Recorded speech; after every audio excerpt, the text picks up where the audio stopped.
Obreiro homenageado Perin Simiti, que como pastor e neto de Perin Simiti, falar um pouco do trabalho e testemunho do meu avô para com o crescimento da AICEB. Ele veio do Canadá, onde nasceu, e desde cedo Perin Simiti se preocupava com as almas das pessoas. Cedo na sua vida, Deus o tinha chamado para ser missionário. Ele saiu do Canadá sem nenhum sustento de igrejas ou missões, vendeu seus pertences, o seu gado lá, cavalos que tinha no sítio da família, onde ele trabalhava com o irmão, pegou um trem para Nova York e de lá ele embarcou em 1903 para a Argentina. Até esse ponto ele pensava em trabalhar com a irmã e seu cunhado, que eram missionários naquele país. Mas após muita oração, de lá ele se despediu da sua irmã e cunhado e resolveu seguir para o norte, em direção ao Brasil. Como ficou sabendo que o sul já tinha vários missionários e que o norte ainda estava muito carente, sabendo que o Brasil era um imenso país com o povo ainda em completa escuridão espiritual, ele chegou finalmente em São Luís, capital do estado do Maranhão. Desde o princípio ele sentiu que Deus o queria que pregasse o evangelho em lugares remotos, onde a palavra dele era desconhecida. Eu não posso entrar em muitos detalhes, mas finalmente ele se estabeleceu na cidade de Barra do Corda. Antes ele já tinha comprado um burro e iniciou suas viagens para o interior. E em Grajaú ele praticava o português que estava aprendendo, com muitas dificuldades. Mas em pouco tempo, muitas conversões surgiram ali em Grajaú. Ele casou-se em 1908 com Ana Tavares Bastos, e transportando um harmônio que ele trouxe do Canadá, ele saía com a vovó Ana para juntos de fazenda em fazenda, levando ao povo as boas novas de salvação. No início, os Smiths não tinham casa própria, mas com a chegada dos filhos, viram que já era tempo de se estabelecer em algum lugar. E após muita oração, resolveram se mudar para Barra do Corda, ao nordeste de Grajaú, que distava naquela época de 3 dias de viagem de cavalo. Lá conheceu um velho pregador leigo, João Batista, que devido à doença de Chagas, esse pregador havia perdido as pernas. Mas esse servo do Senhor, João Batista, já havia angariado um bom número de pessoas para o Senhor.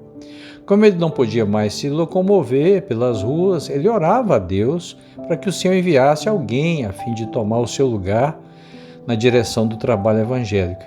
E a notícia que os Smiths planejavam se mudar para Barra do Corda foi o tônico para a alma desse velho pregador, que ele sabia que era a resposta de suas orações. Meu tio Douglas Smith, já falecido, conta no seu livro Making Progress, Fazendo Progresso, traduzido, as lutas, os desafios, as perseguições, o enfrentamento mesmo de dificuldades, provações mesmo para o estabelecimento da igreja, das conversões, de tantos patrícios naquelas cidades do interior do Maranhão, onde meu avô foi abençoado por Deus na fidelidade à obra evangelística.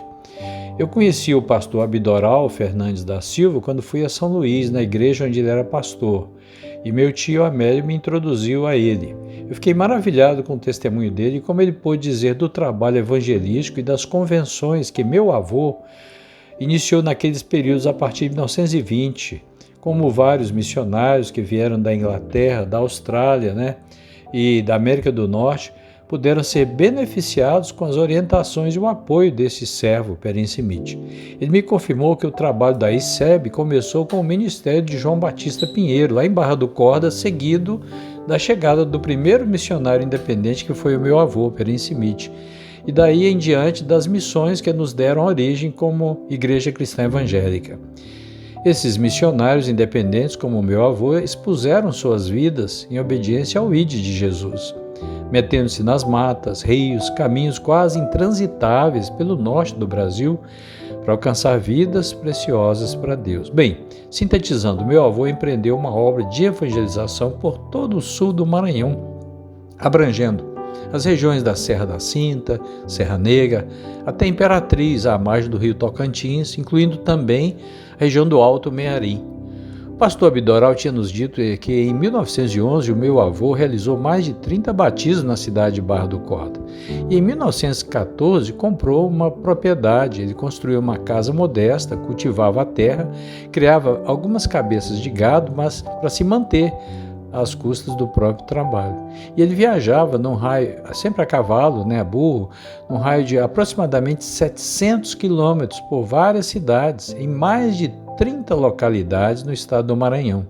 Porto Franco, Imperatriz, Mirador, Colinas, São Domingos, Presidente Dutra, Pedreiras, entre outras, visitando fazendas, povoados e sítios. E como pastor em Barra do Corda, em 1926, a igreja de Barra do Corda, por ocasião do Natal, instituiu o Centro dos Protestantes, com festa durante uma semana, para promover o avivamento espiritual, pois era a única igreja evangélica em todo o centro do estado. De todos os pontos da região, então, chegavam pessoas para aquelas reuniões, dando início à ideia de convenções maiores. Esses irmãos se fortaleciam pelo convívio fraternal com outros irmãos, mediante o ensino da Bíblia ministrado pelo meu avô e por outros servos de Deus, principalmente missionários.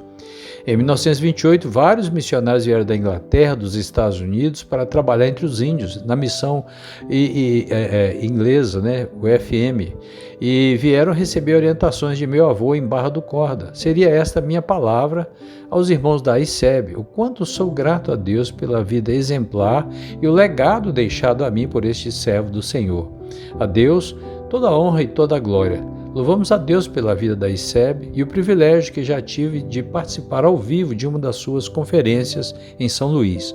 Abraços aos irmãos e que o nosso maravilhoso e eterno Deus vos abençoe nessa comemoração dos 74 anos de vida da Igreja, da ICEB. Em Cristo Jesus, Perim Simite Neto. Oremos. Querido Deus, louvamos a Ti como Senhor de nossas vidas. Agradecemos a Ti pela existência da Aliança das Igrejas Cristãs Evangélicas no nosso país. São igrejas que estão empenhadas firmemente na salvação de pessoas e gratos. Agradecemos a Ti por permanecerem na edificação da igreja que é o corpo de Cristo. Louvamos a Deus por esses 74 anos de vida, uma história feita de sacrifícios, fidelidade, perseverança e demonstração de fé verdadeira. Quantos abnegados servos de Deus enfrentaram perigos, provações, perseguições para hoje nos deixar esse precioso legado de promover o Evangelho de nosso Senhor em tantos rincões de nossa pátria. Tudo isso te agradecemos, no nome precioso de nosso Senhor e Salvador Jesus Cristo.